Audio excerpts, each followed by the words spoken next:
Okay, so our previous chapter was related to moments. We are completely done with our concept of moments. हमने past papers भी कर लिए थे, and now we are moving on to our new chapter, which is pressure. So pressure is basically the core chapter of our section number 1, जो कि mechanical physics का section है हमारा. वहाँ पे pressure का जो stake है वो सबसे ज़्यादा है, and it is more than work energy and power as well. तो हमने यहाँ पर सबसे पहले ये समझना है कि प्रेशर किन किन जगहों पर कितनी इंपॉर्टेंस रखता है. So as far as paper 1 is concern, paper 1 में प्रेशर का शेयर रहता है around 4 to 5 marks.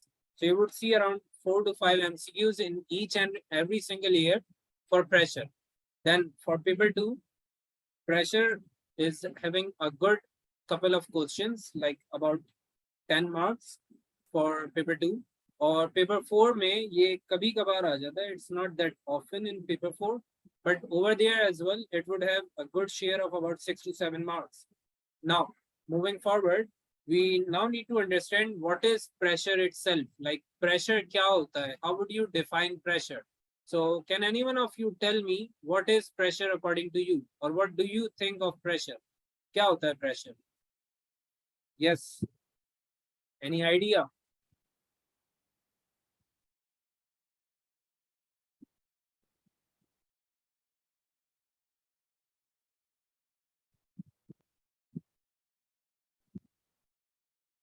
Yes, what is a pressure? How would you define pressure?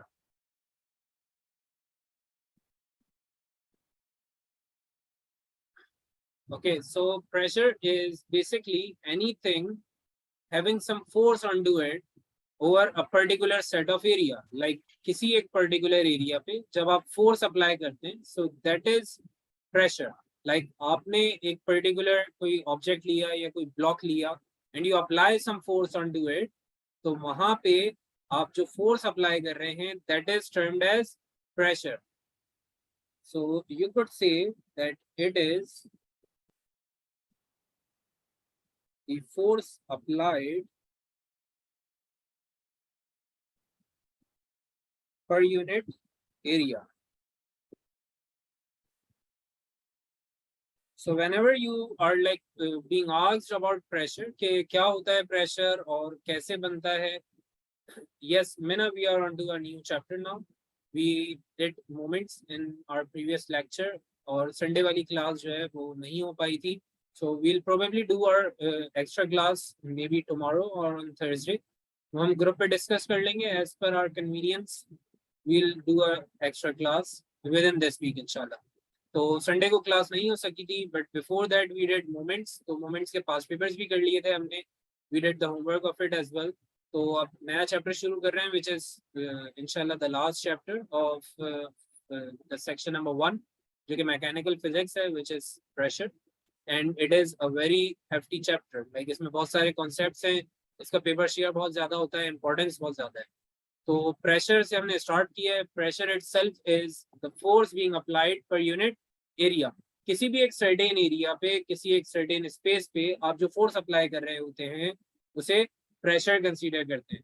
Now the pressure is having a formula, right, just like the equation और the definition. बिल्कुल definition के जैसा ही इसका formula होता है. So its force upon area. मैंने आप लोगों को पहले भी बताया था, whenever you want to make up some sort of you could say formula or some sort of definition, तो आप किसी एक चीज को पकड़ लें. Like you could pick up the definition and then you could generate the formula, and if you've got the formula you could generate the equation out of it. So basically I had the definition with me. It said that pressure is force applied per unit area. Force is F, per unit का मतलब होता है divide, and area is represented by A. So it's P is equals to F divided by A. Now coming to the SI unit of pressure, does any one of you know what is the SI unit of pressure? I want answers from all of you. If you don't know, just let me know. Otherwise, either tell me the answer. कुछ एक तो करना पड़ेगा. Either you could say you don't know, or you could tell me the SI unit or anything. Like pascals होता है, एक और ऐसा यूनिट भी होता है which is like not oftenly used, लेकिन वो बड़े प्रेशर्स या बड़ी वैल्यूज के लिए कंसीडर किया जाता है. So the SI unit is pascals for general purpose, and for the larger values we have a different unit, and that is ATM. Now this is not that regular ATM जो banks में होता है, कहीं आप इसको hit करके पैसे निकालना शुरू कर दें इससे. तो ये बेसिकली जो ATM है ये बड़े प्रेशर्स के लिए होता है, like for the larger values when you are dealing with millions of pascals, तो वहां पे आप फिर ATM यूज करते हैं. Now just to add to your knowledge, एक ATM की वैल्यू भी फिक्स्ड है in pascals. So whenever you have got one ATM of pressure, it's basically equivalent to 1 lakh pascals. Schools में वो थोड़ा डिफरेंटली पढ़ाते हैं, इट्स समथिंग डिफरेंट. लाइक वो आपको बताते थे it is 1.01 times 10 to the power of 5. तो आपने इतनी टेंशन नहीं लेनी है, you don't need to worry that much. इतनी बड़ी वैल्यू हम याद कैसे रखेंगे? तो हमारे नादान कंधों पे मजदूरों की तरह बोझ डाले जा रहे हैं स्कूल वाले, और जुल्म कर रहे हैं हमारे ऊपर. तो हम अब ये जुल्म नहीं चलने देंगे, हम वैल्यूज को आसान करके याद करेंगे. So we have got 1 lakh pascals, fix value है, आपने बस ये याद करना है. It's easy to remember as well, और इतनी कोई यूज केस है भी नहीं इसका. लाइक एग्जाम में आपसे वो नहीं पूछेंगे कि आप ATM को कन्वर्ट करके दिखाएं पास्कल्स में या any such thing, but they could ask you about the value of 1 ATM in pascals. तो उसके लिए ये important है, conversion नहीं आती इसकी. Now moving forward, we now need to understand the relation of pressure. तो pressure के कुछ रिश्तेदार भी हैं, तो वो relatives समझने हैं कि pressure के relatives कौन हैं. So pressure has got two relatives. Pressure के दो relatives होते हैं. The first one is force.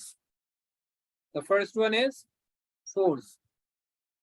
Force is like mother and father. अम्मी अब्बू की तरह होती है force pressure के लिए.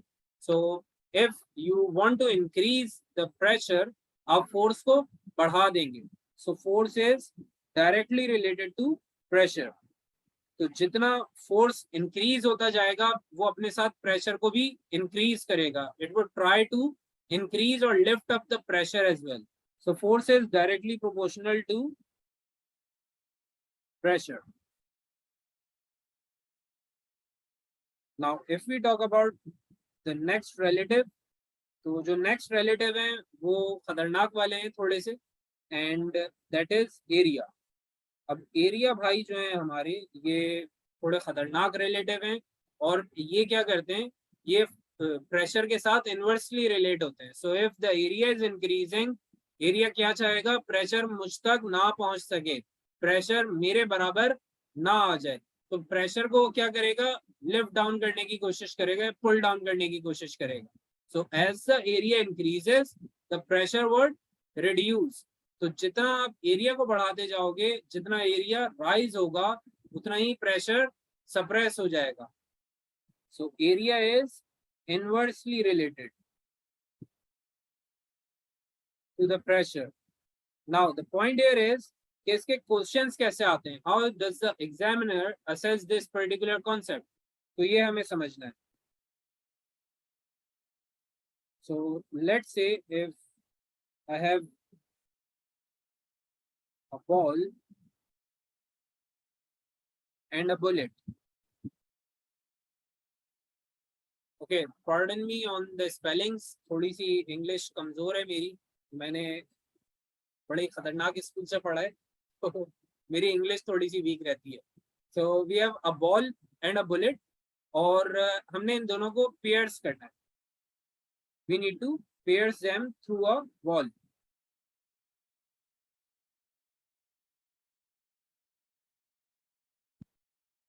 तो अब एक बॉल से अगर मैं इन्हें पास करना चाह रहा हूँ, what do you think, ball को पास करना आसान है या बुलेट को? Which one will pass more easily? Yes, I have a ball, एक दीवार है, वहां से हम पास करवाना चाह रहे हैं बॉल या बुलेट को.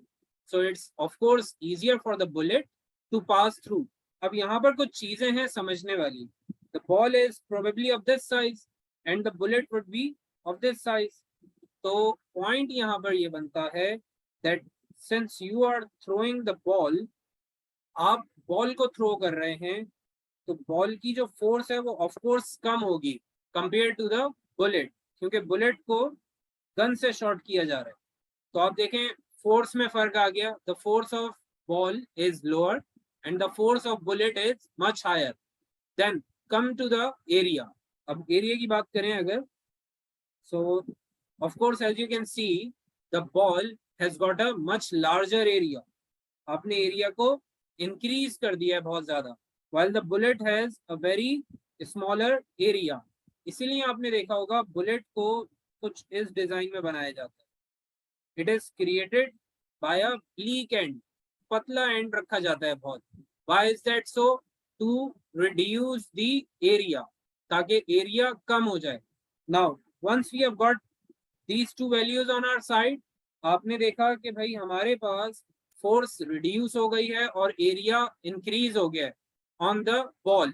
So as you can already recall the concept of pressures relation, जब हम फोर्स को कम कर रहे हैं तो प्रेशर ने कम हो जाना है, साथ में हम एरिया को भी बढ़ा रहे हैं, तो हम दोनों ही चीजें प्रेशर के अगेंस्ट में कर रहे हैं. So the pressure would plunge to the ground, जमीन की तरफ आ जाएगा, बिल्कुल जीरो हो जाएगा. So over here the pressure would be maybe like 10 or maybe 15 pascals. लेकिन अगर आप बुलेट की बात करें, it has a much higher force, बहुत ज्यादा फोर्स होती है, and the area is very small. तो आपने एरिया को कम कर दिया, which would increase the pressure. Moreover you increase the force, आपने फोर्स इंक्रीज कर दी है, which would also increase the pressure. तो दोनों ही फैक्टर्स आपने प्रेशर के फेवर में लाकर रख दी हैं in the bullet. So now in the bullet you would observe that the pressure over here would increase to a very high amount. बहुत ज्यादा हो जाएगा pressure, maybe like 1 lakh pascals हो जाएगा. तो आपने जब प्रेशर को इंक्रीज करना होता है तो आप क्या करते हैं, फोर्स को बढ़ाते हैं और एरिया को रिड्यूस करते हैं. So this is a practical life example of pressures relation with force and area. अब आगे बढ़ने से पहले आप लोग मुझे कंफर्म करते हैं, this is perfectly clear to you all और do you have any sort of query? Yes, is it perfectly clear? Okay great. तो अब आगे चलते हैं. Now we have got other things to understand. तो हमने ये समझना है कि प्रेशर जो है वो लिक्विड्स में कैसे होता है, like how is the pressure affecting the liquids और how is it present within the liquids. तो अब समझ लेते हैं प्रेशर इन लिक्विड्स को.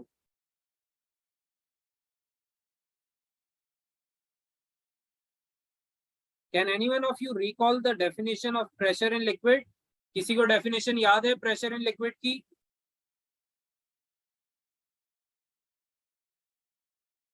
इट्स बिट डिफिकल्ट, थोड़ी सी डिफिकल्ट होती है, लेकिन आई गेस शायद आप में से किसी को याद हो. If anyone of you has got any idea, let me know.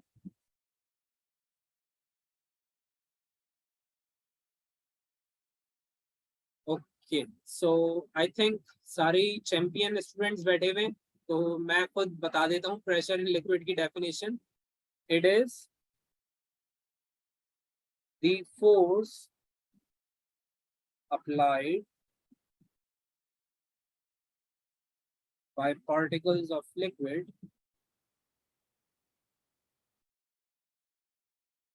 onto the container. तो बेसिकली पता ये चलता है कि जब भी कभी आप किसी लिक्विड को एक कंटेनर में बंद करते हैं, like you have a glass और maybe a jar and you have got some liquid inside it. आपने कुछ लिक्विड अंदर की तरफ रखा हुआ है. So this liquid would surely have the particles with it. इसमें कुछ पार्टिकल्स होंगे.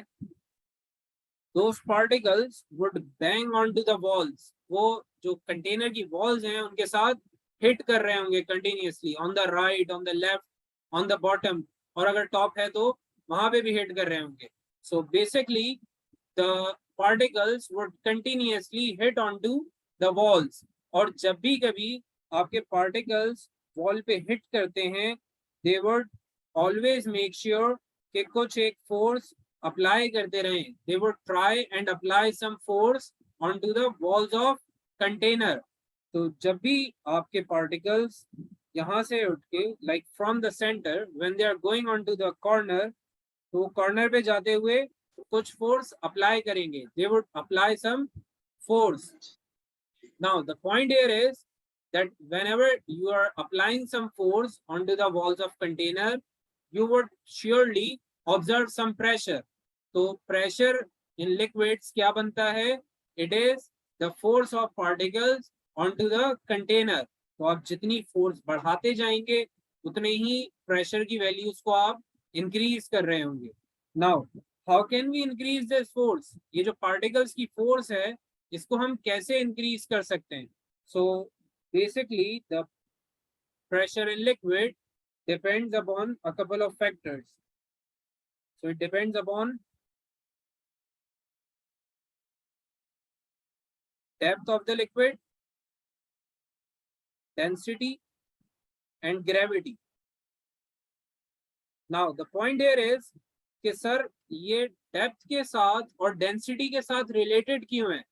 ग्रेविटी तो चलें समझ आती है, like gravity is being exerted on to each and every single value, every single object. तो ग्रेविटी तो समझ आ रही है, लेकिन डेप्थ और डेंसिटी क्यों? तो डेप्थ और डेंसिटी को समझ लेते हैं जरा. Let's say if I have a container of this size and I have another container of this size. Now the point here is कि हमारे पास इस कंटेनर में ज्यादा लिक्विड होगा while the other one will have lesser liquid. So what you would see is, you would see that over here you have 4 or maybe 5 particles above one another.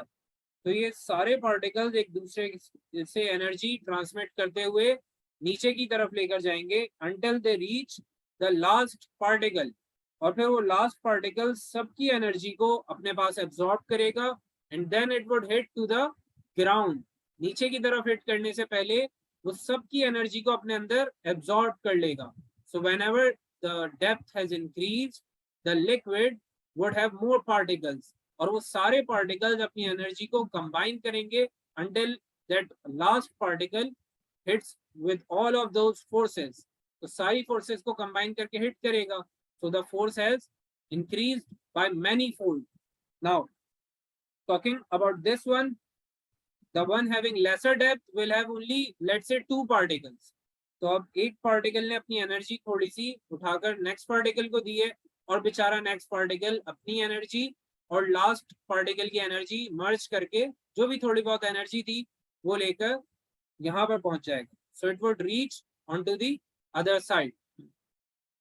So whenever you are increasing the depth, आप number of particles बढ़ा देते हैं. The overall number of particles increase, and that is why the overall force would increase or rise.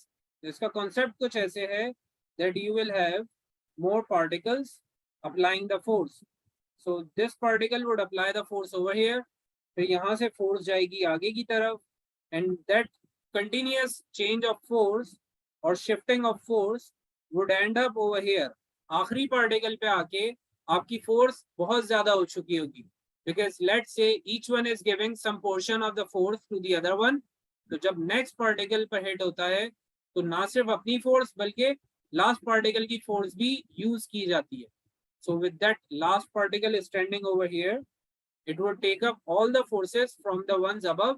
उन सब की forces को जमा करेगा और फिर hit करेगा base पे. तो जैसे ही base पे hit करेगा अब उसकी force बहुत ज्यादा हो चुकी है, which means कि उसका pressure rise कर जाएगा. Now if we talk about the density, तो डेंसिटी का कॉन्सेप्ट ये है कि आप अगर कोई ऐसा पार्टिकल लिक्विड लेकर आ जाएं जिसमें जो पार्टिकल्स हैं वो दूर दूर हैं, they are apart, like far apart. So we have a particle over here, then we have another particle over here, then we have another over here. अब इनका आपस में स्ट्राइक करने का चांस कम हो गया है. Compare to this one, we have another liquid in the same size of container right over here, and this one is having far more density, बहुत ज़्यादा density है. So when the particles are present over here, they are very close. Second liquid में particles बहुत करीब हैं, they are very close to each other.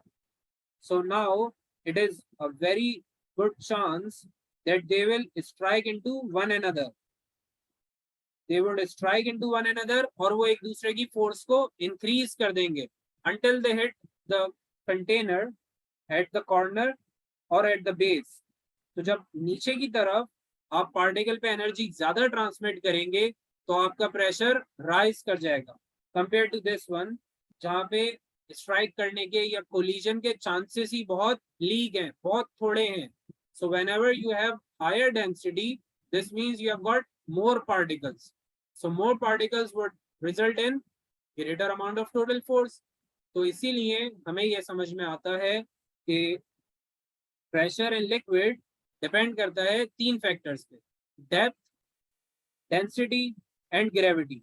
I hope this is perfectly clear. अगर किसी को कोई भी इशू है तो मुझसे पूछ लें, otherwise just confirm it to me. If you are perfectly clear, then we'll move on to the next concepts.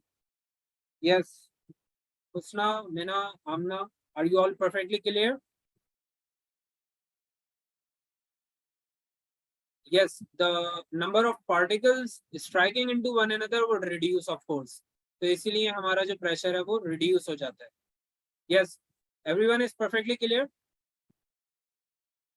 Okay, अब डायरेक्ट प्रोपोर्शन या इनवर्स प्रोपोर्शन हम समझ लेते हैं अभी. We have the formula of pressure in liquids and it is something like this: rho GH. तो examiner हमें क्या कहता है कि भाई ये फॉर्मूला पकड़ें आप और सबसे पहले रो ले लें, आप रो जाएं, रुला देगा वो आपको, क्योंकि सुकून तो उसने देना नहीं है हमें. हमने उसके घर से सामान चोरी किया था तो हमें मुश्किल क्वेश्चन देगा वो. एग्जामिनर भाई जब हमें मुश्किल क्वेश्चन देते हैं तो कहते हैं आप रो ले लें, तो उन्होंने हमें रो दे दिया. This symbol is for density और इसको हम फिजिक्स की टर्म्स में रो कहते हैं. Rho is the symbol for density और ये आपको बहुत सारी जगहों पे नजर आएगा even in practical life, written as ROW. Then we have gravity. Gravity is fixed. Gravity on earth कितनी होती है? Can anyone of you tell me? Yes, gravity in earth बताएं कितनी है? And tell me the gravity on moon as well. So for earth it's 9.8 and for moon it's 1.6. Very good, Amna. Now moving on to the last thing, which is H. H is basically the depth or the height. तो depth या height जो है वो H से represent की जाती है. Now talking about their relation, तो जब भी कभी आप प्रेशर इन लिक्विड की बात करेंगे आपके पास 3 चीजें हैं. Like you have got 3 core things. The first one is the density, which is directly related. मैंने आपको बताया जितने पार्टिकल ज्यादा हो जाएंगे कोलिजन ज्यादा हो जाएगा and that would surely increase the amount of pressure. So density is directly related to pressure of liquid. Then the next thing is gravity, which is also directly related to pressure in liquid. And the last one is depth. तो depth भी आप जितनी increase करेंगे particles की collision forces बढ़ती जाएंगी. That's why the particles would exert more force, तो उनका प्रेशर इंक्रीज कर जाएगा. So basically all 3 of these things, density, gravity and depth, are directly related to pressure of liquid. Now one more thing which is very important over here to be remembered is that pressure in liquid is irrespective of weight. Pressure in liquid is irrespective of width of container.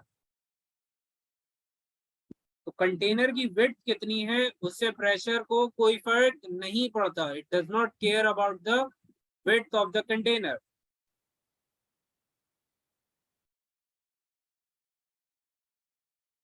Now the point here is कि इसकी जरूरत क्या है हमें. Why do we need this concept? So basically we need to have this concept because the examiner would surely keep on asking that we have a larger container, like a wider container, and we have a narrower container.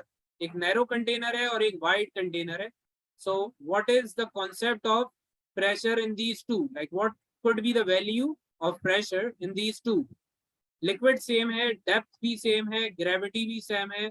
Like all of these three things over here are kept same रखा है हमने. Like I have a container with wider area and I have a container with a narrower area. Liquid same है, depth भी same है. So the density, gravity and depth are exactly same. What could be the pressure in the two? Let's say this one is having 150 pascals.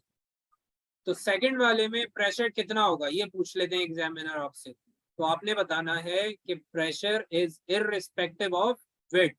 आपके पास तीन factors हैं सिर्फ pressure के. The first one is pressure with density which is same over here. दोनों की density same है. Then you have gravity which is same as well. Then the last one is depth. Depth भी same है. तो तीनों ही factor same है जिसकी वजह से आपका प्रेशर एग्जैक्टली सेम होगा दोनों ही कंटेनर्स में, irrespective of width of container. So you have 150 over here as well. Now moving forward, we need to have an idea of open and closed containers. Up, let's say I have two different containers. The first one is open container and the second one is closed container. इन दोनों में फर्क क्या होगा? What would be the difference in these two? So we need to understand that over here. Let's say if I have a container over here and a same container over here but with a stopper at the top. हमने एक stopper लगा दिया है top पे. Now they are going to have the exact same amount and exact same type of liquid. तो liquid में कोई difference नहीं है. The examiner is going to ask कि मेरे बेटे की बॉल नीचे रखी हुई है. The ball is at the base. Examiner भाई का जो बेटा है वो भी एग्जामिनर की तरह उल्टे सीधे काम करता है. उसने भी अपने बॉल को उठाकर कंटेनर में रख दिया. तो अब एग्जामिनर को एक सवाल आ गया यहाँ से कि हम बच्चों की जिंदगी खराब करेंगे, हम उन्हें परेशान करेंगे. तो परेशान कैसे करेंगे? वो आपसे क्वेश्चन ये करेंगे that you have a container which is enclosed from the top in one case and open from the top in the other case. Ball same है, लिक्विड भी सेम है, डेप्थ भी सेम है. पूछिए रहे हैं कि इन दोनों के प्रेशर में क्या फर्क होगा और फर्क होगा भी या नहीं. तो हमें बस ये बताना है कि फर्क होगा या नहीं. अब उसके लिए बैक स्टोरी समझ लें जरा. If you see over here you have this open container, right? तो यहाँ पे आपके पास डेफिनेटली एयर भी चल रही होगी. There would be air at the top. So basically those air particles would be striking onto the liquid. तो पता ये चलता है कि एयर पार्टिकल्स स्ट्राइक कर रहे हैं लिक्विड पे इन द फर्स्ट केस. लेकिन यहाँ पे भी आपके पास एयर तो मूव कर रही है but the particles can not strike over here. Particles strike नहीं कर सकते. Why? Because the second case is having a chamber which is closed. एक क्लोज्ड चेम्बर है, एक क्लोज्ड कंटेनर है. सो सिंस द चेम्बर और the container is closed, air particles वहां पे स्ट्राइक नहीं कर सकते. While in the first one the air particles are striking. तो हमें ये समझना है कि would that striking of air cause some difference or not. तो उसके लिए आपको प्रेशर ऑफ एयर का समझना जरूरी है. So the pressure of air is always equal to 1 lakh pascals. जब भी एयर पार्टिकल किसी भी लिक्विड या किसी भी ऑब्जेक्ट को हिट करेगा तो वो कितना प्रेशर जनरेट करेगा? How much pressure will it generate? 1 lakh pascals. वो कितना प्रेशर जनरेट करेगा? 1 लाख पास्कल जनरेट करेगा. So if the air particles are striking over here, they are adding how much pressure to the liquid? जल्दी से बताएं मुझे. जब एयर पार्टिकल्स लिक्विड को हिट कर रहे हैं तो कितना प्रेशर एक्सर्ट कर रहे होंगे air particles? Quickly 1 lakh. Very good. तो पता ही ये चलता है कि यहाँ पे जो कंटेनर है उसमें लिक्विड प्रेशर तो एक्सर्ट हो रहा है बॉल पे, the particles of liquid are exerting some pressure on the ball, लेकिन कुछ प्रेशर एयर से भी आ रहा है, some pressure is coming from the air as well. तो अब मुझे आप जल्दी से ये बताएं, will both of these containers exert same pressure on the ball or different? दोनों में बॉल पे सेम प्रेशर होगा या डिफरेंट होगा? Can anyone of you tell me? Different होगा, एग्जैक्टली और डिफरेंस कितना होगा? What will be the difference between the two? 1 lakh का डिफरेंस होगा। Very good Meena, excellent. So this one will have a pressure of liquid, like pressure of liquid आ रहा है, साथ में pressure of air भी आ रहा है। So we have got two different pressures on the ball over here. जबकि second case में अगर आप देखें तो आपके पास बॉल पे प्रेशर इन लिक्विड आ रहा है, लेकिन प्रेशर इन एयर नहीं आ रहा। The pressure of air is not being exerted on the ball in the second container. I hope this is perfectly clear. Before we move on to the next concept, आप लोग मुझे ये confirm कर दें if this is perfectly clear to you all or not. Yes, Husna, Aamna, okay, perfect. तो अब चलते हैं हम नेक्स्ट कॉन्सेप्ट की तरफ, which is basically related to the hydraulic press. Hydraulic press या ब्रेकिंग सिस्टम जो होता है लाइक फॉर्मूला रेसिंग कार्स का, वहां पे आप ब्रेक सिस्टम के अंदर कुछ एक लिक्विड यूज करते हैं। You are using some sort of liquid. तो आप वो लिक्विड जब यूज करते हैं तो आपका जो ब्रेकिंग पेडल है वो कुछ इस तरीके से नजर आता है। You apply some force from here, from your shoe, and the wheel is over here. Now the braking pedal is somewhere here, और ये आपका brake shoe है। Like you are applying the force from the left side, you are exerting the force onto the right side. तो बीच में आपने कुछ एक liquid fill किया हुआ होता है, which is generally termed as brake oil. इसे हम brake oil कहते हैं। And what happens over here is कि आपने जैसे ही यहाँ पे फोर्स अप्लाई की है, ये फोर्स मूव करते हुए कहाँ पे जाएगी? It would go to the right corner और फिर वहां से ब्रेक पेडल पे लग जाएगी, like on to the brakes of the car. तो होता कुछ ऐसे है कि आपके पार्टिकल्स यहाँ से प्रेशर लेते हैं, they would take the pressure from there, they would carry it to the other corner and then will apply to the wheel. तो यहाँ पर आपने जो फोर्स है उसे ट्रांसमिट कर दिया है, just like the case over here, the particles of liquid were taking the force from air and applying it to the ball. यहाँ पे क्या होता है? The liquid particles are taking the force from your feet, applying it on to the wheel. तो particles of liquid बहुत अच्छे होते हैं ट्रांसमिशन ऑफ प्रेशर के लिए। जब भी आपको प्रेशर ट्रांसमिट करना है, आप क्या यूज करेंगे? लिक्विड यूज करेंगे। You would take the force from the feet of the human being, transmit it to the other corner and apply it to the wheels. तो ये पूरा प्रोसेस जो है ये यूज होता है ब्रेकिंग सिस्टम में या हाइड्रोलिक प्रेस में। Now we need to understand the concept of this by using a formula. So we are studying pressure in hydraulic press or brake system.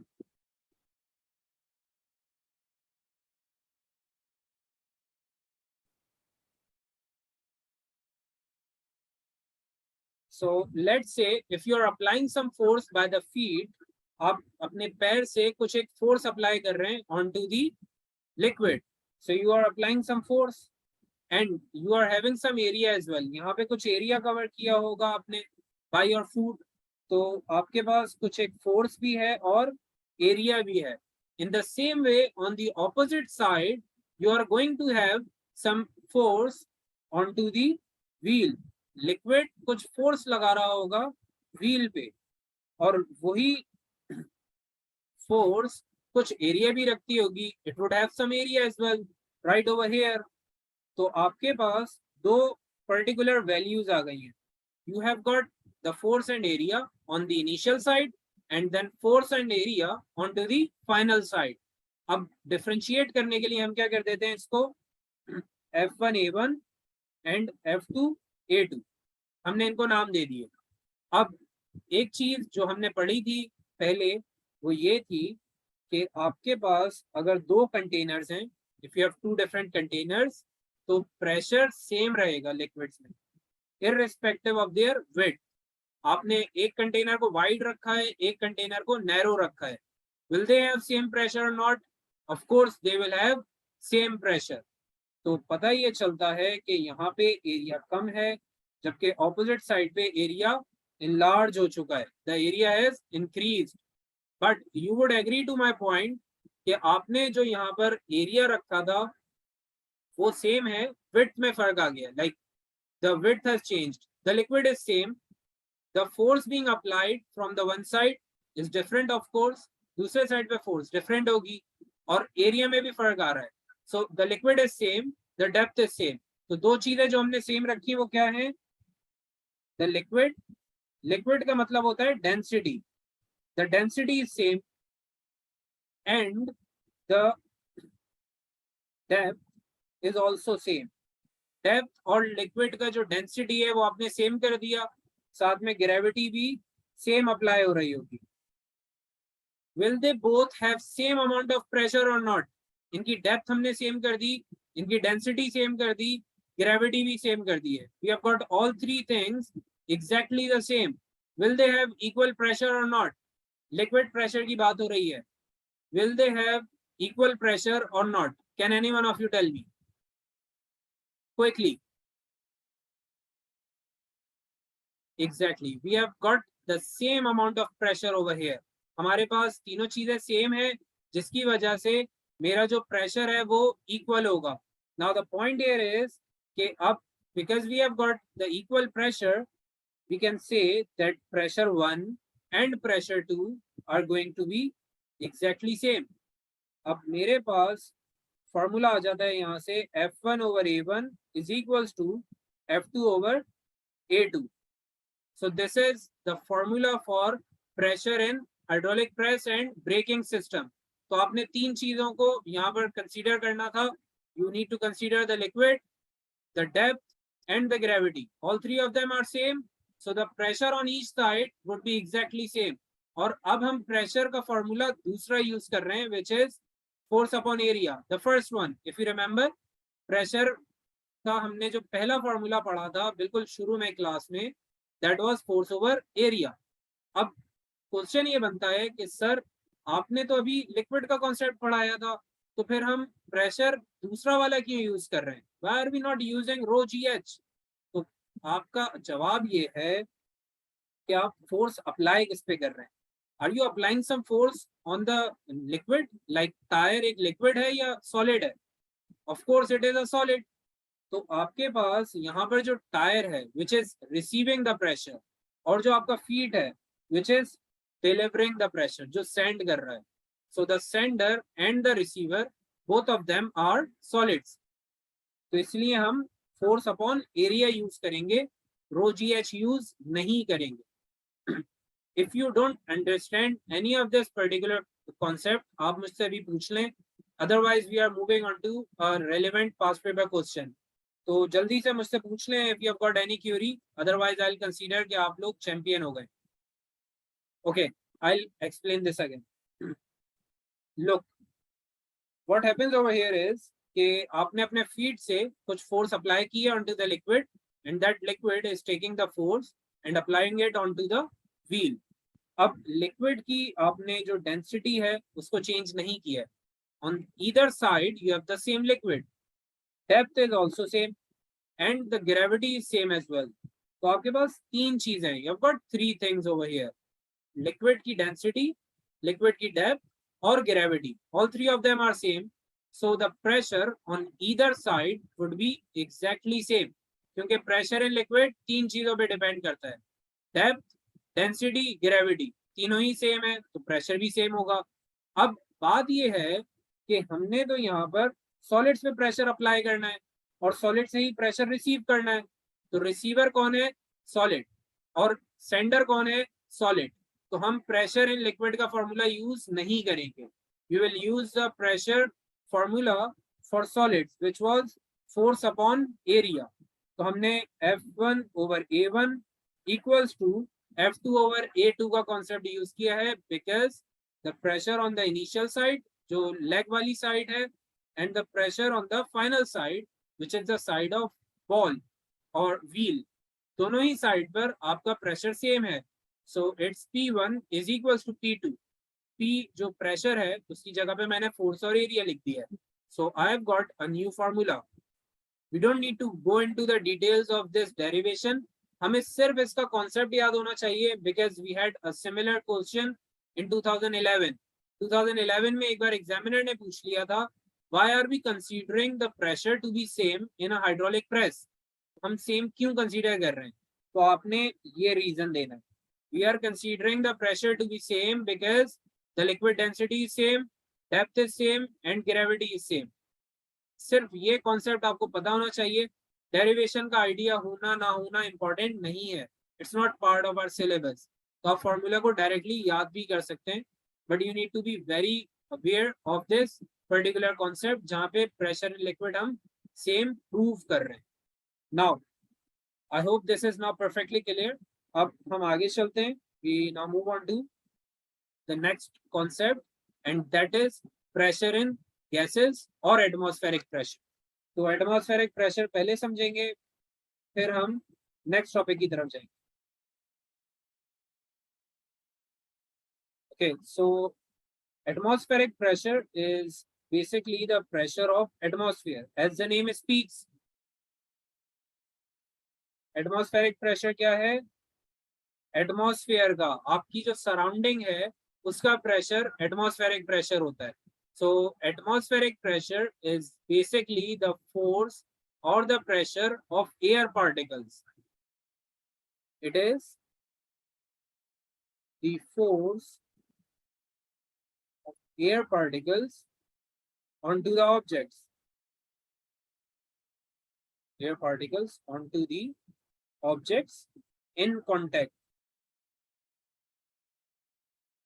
Okay तो अब हमें ये समझ में तो आ गया that the air particles would be moving around, हमारे आसपास मूव कर रहे हैं. So they would definitely strike us. तो जब हमें स्ट्राइक करेंगे they would apply some force on to us, और उसी का नाम प्रेशर है, तो हम उसको नाम दे देते हैं atmospheric pressure.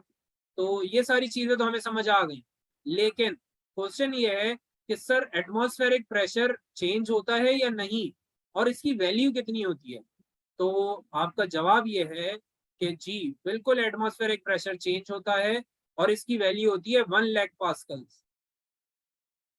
So atmospheric pressure is always equal to 1 lakh pascals in regular conditions.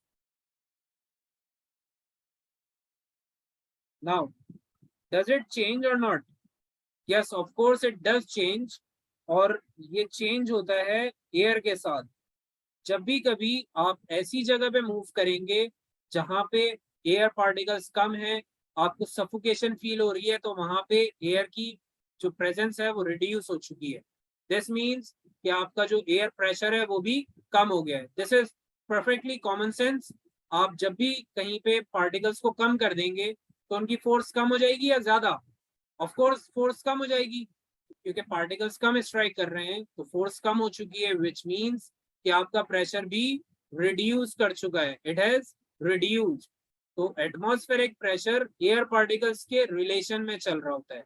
whenever you increase the pressure, you are basically increasing the air particles, and when you are reducing the atmospheric pressure, तो आप air particles को भी कम कर रहे हैं. So this is the relation of atmospheric pressure with air particles. Now we need to understand कि on earth where can we see a lesser pressure. हम अगर दुनिया में कहीं पे देखना चाहें कम प्रेशर ऑफ एयर को, तो कहाँ पे देख सकते हैं? तो basically you can see a lesser atmospheric pressure